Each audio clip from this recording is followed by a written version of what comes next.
Okay, Teddy, thank you for joining us on this call today.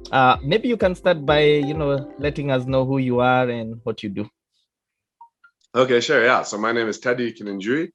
I'm Sustainability Director at Cookswell GCOS. And one of our latest programs to tie in with the energy saving cook stoves is Seedballs Kenya, which is a low cost way of planting indigenous trees and grasses in degraded parts of the country. So this is our wood fuel resource center. I can give you a small walk around. So this is where we have all of our different energy saving cook stoves, the big charcoal baking ovens and stuff that people use, and then of course lots and lots and lots of seed balls. And so all the seed balls come by different species. You can see they're all here. This is how they look in the raw form. And so yeah, it's simple. Basically just seeds in the side of a ball of charcoal dust. And then we do different types of trees, especially that are being cut down for charcoal around the country. So all of these are very popular dryland types that people typically overexploit for charcoal production, but we also do grass seeds as well, because in a lot of areas for pasture restoration and stuff. And then we have branded seed ball bags. So different companies, if you'd like to support for, whether it's birthdays or conferences or giveaways to your clients and stuff, even making paper out of water hyacinth, which is a nice sort of double thing to do. And then we have some examples of people spreading the seed balls around the country. So we try to match with piggybacking on existing logistics. So like these guys, when they're flying to go and do patrols, they're able to distribute them, people going hiking, people even with slingshots and stuff. And then there's an example of seed ball that has sprouted. Looks really exciting. Sounds like a really nice project that you've been working on. Maybe you can let us know, how did this project get started, and how are you able to do all these things that you're doing right now? Oh, okay, yeah. So the initial project was started back in the early 1980s with the Energy Saving Kenya Ceramic Jiko. That was a small stove. You can see, I'm sure many people are familiar. We even have the small replica with, the small jiko that a lot of people cook with at home. So the initial one was, of course, from mabati, and then we added this ceramic liner to use less charcoal. The thing we found, though, even with an energy-saving stove that uses less fuel, there's still the demand for fuel. And so that led us into looking into how do you grow a bag of charcoal? How do you actually grow trees, dryland indigenous trees? Because that's what people were cutting down for the charcoal use in Kenya, Nairobi, nyamachoma, home cooking, all of this stuff. So we started experimenting with doing the traditional type of tree planting, of cutting down, of digging holes, getting plastic bag seedlings, transplanting them, watering them, which we find is fine, but it becomes very expensive on a large scale. So, if you're planting 3 or 4 trees in your backyard at 50 shillings each, that's one thing. When you're thinking of planting 5 million trees, suddenly 50 bob each becomes a big amount of money. So we were inspired to do this direct seeding seed ball project by actually seeing people on the side of the highways from the highway authority while they're slashing the grass in the bush. I started noticing they're also cutting many indigenous trees, even seedlings, that are popping up.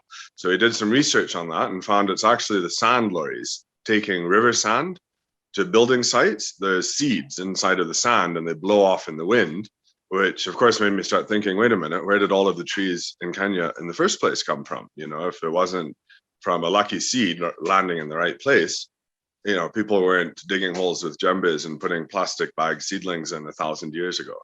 And those are the trees that we've been able to use to, power the growth of all of the development we've had.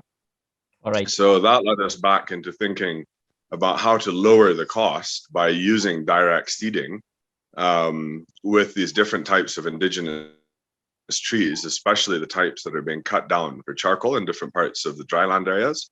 And we did some experiments of putting the seeds out, but the rains didn't come and a lot of them got eaten by mice and birds. So that's what led us into thinking about how do we coat the outside of the seed with charcoal dust, because you can get it waste in all of the markets where they sell the charcoal, and use that for protecting the seed so it can sit there until the rain comes. And then after that, it's natural regeneration. So the GCOs we've been doing since the mid 1980s. The Seedball program only started 4 years ago. But we've been doing traditional type of tree planting with digging holes and stuff since 2001. All right. But we're now doing less of that, especially with the plastic bag ban, and we don't have to be using so many plastics to plant trees and so forth. All right. Apart from Kenya, are you in other countries? We supply to East African countries. We supplied to Somalia a little bit recently, some to Congo once, but our focus is really Kenya at the moment. We still haven't achieved optimal forest cover, and the demand for charcoal and Yamachoma is still going up. So our focus is really here. But we have been happy enough to sort of help inspire offshoots of people in Ivory Coast, in Pakistan, in Malawi, in Zambia, and South Africa, who have all started doing similar type of seed ball projects and using indigenous trees to where they are and making them themselves, which is really great to see. That power of the internet and stuff. People from far away can start doing their own programs. Yeah, true. A lot of our viewers are really excited by the fact that you recently announced that you're accepting Bitcoin for payment. Maybe tell us a little bit about that. We've been accepting Bitcoin for payment here since 2016, 2015 even maybe. Mostly, of course, for these larger ovens and stuff that people buy for businesses or home cooking and stuff. And it's just flowed really well in because, as of course you can see, we already use M-Pesa and credit cards and stuff. So switching to a platform like Bitcoin to do exactly the same thing, it's not a very big stretch at all. Of course, everyone probably thinks, I wish I'd saved all of those first Bitcoins we ever had, since the value has gone up so much. And especially for people who maybe are diaspora, who are buying products for a family back home, it's a lot more affordable, I think, than using Western Union and stuff. And so the convenience and just simplicity of it, for us, is in a way so similar to how M-Pesa works for small businesses. We've been very happy to use that. And then recently, we've had quite a few people inquiring about how they can help with planting trees in Kenya. And so what we do is we partner with a couple different organizations who already are going out and doing tree planting programs, and you can buy them seed balls to plant on your behalf. So you might be in Lithuania or Brazil or Thailand or wherever, like to help people plant trees back home in Kenya. You can pay using Bitcoin, which again makes it a bit cheaper than if you had to do bank transfers or Western Union and stuff. And it's a really fun way of engaging like communities and stuff. If you can give them a few kilos to go throw out the right type of indigenous seeds in the right area, it helps because also the Bitcoin has a very heavy, energy intensive sort of carbon producing side to it, just to do all the calculations and stuff. So for people who've recently also made a bunch of money in Bitcoin with a windfall and whatever, then some people are very keen on how can we help drive this back into the environment. Yeah. You say you started accepting Bitcoin in 2015. Would you say, for example, how many people have bought your products with Bitcoin, or approximately maybe an estimate of how much you've been paid via Bitcoin? I think most people, since we sell a lot of stuff locally, buy with M-Pesa. Probably less than actually even 10 maximum, maybe. And it was more at the very, very beginning when we first started seeing Bitcoin being used here. I think those companies like BitPesa and whatever, it was a bit easier for people maybe to change their M-Pesa to Bitcoin and stuff. So we haven't actually received any Bitcoin payments for stoves or GCOs in the last year, but one or two small donations for the tree planting stuff we've gotten. All right, great.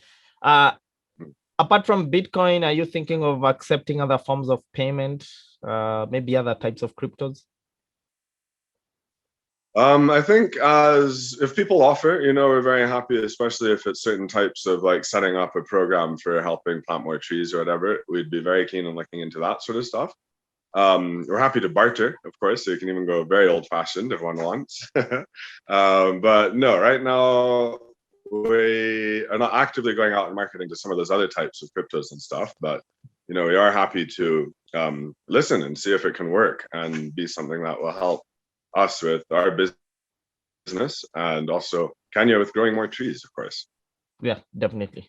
Apart from the projects that you're currently undertaking, anything else, people can look forward to from Seedballs Kenya? Yeah, so beyond doing a lot of these different types of indigenous trees that we have here, we've started expanding the different species quite substantially, which is really good, especially from biodiversity. And then, of course, this whole side of grass seeds. And the grass and pasture rehabilitation is something that I think is very much overlooked in a lot of restoration programs. And yet, for anyone who likes nyama choma, at the end of the day, you want to have charcoal, and you'd rather have healthy and fat cows, I'm sure, and better tasting nyama. So from a practical standpoint, if someone who sells chicos, both of those things are very important. And also, I think even for many of our customers and stuff who are interested in perhaps more environmental or ecological restoration type of things, stay tuned, because we're going to be adding more species and matching them to different parts of the country, so people can help not only improve their forest cover, but also their ground cover and grasses and stuff. All right, great. So for anyone who wants to donate or to buy, even via crypto, for example, how can they do that? Just drop us an email on seedballskenya@gmail.com, or visit our website, or Twitter or Facebook, Instagram, etc. Get in touch, and yeah, we'll sort you right out. And you can get anything from a small little bag, say this big, that maybe has 400 seeds in it, all the way up to, if you feel like it, even a very large sack of seed balls like this, and this is 12,000 seeds inside of it. And these you can choose to be donated to a number of different groups all over Kenya, who will plant them on your behalf and then send you back information about it and stuff. And yeah, if anyone's feeling really spendy, of course, you can even organize, I'm sure, going and flying a helicopter and planting 10 million seed balls at once if you want. So yeah, please get in touch. All right. Thank you, Teddy, for joining us. And thank you also for the tour, around your workshop. We really appreciate it. Yeah, all these digital things. It's really amazing, isn't it? That you can be watching from anywhere in the world, and a simple little shop is here. Exactly, it's true. And also, being able to buy or to support, some of these efforts from anywhere in the world as well, via crypto. So yeah, I think that's also revolutionary, definitely. Yeah, good, cool. Yeah, thanks. And here, I guess we can leave you guys on. So these are some of the trees not planted by Seedballs, because they're more recent, but trees around our forest and our office that we've planted over the years since I was a small kid. And most of this building, all of the fence you can see, all of the building in here, almost all of that is from timber that I planted as trees when I was in Boy Scouts as a small child. And so, trees really work for people, even if it is you're just thinking about how to, build a house one day or something. Yeah. So yeah, I highly invest people also invest in the environment. All right. Lastly, your website. Where can people also learn more about what you're doing? Seedballskenya.com. Seedballskenya.com. All right. Yeah. If you want the Gcos and stuff, it's just Cookswell Gcos for all of these different types. All right. Okay. Thank you, Teddy. We really appreciate it. Yeah. Thank you very much. Have a good day. Okay. Same. Bye.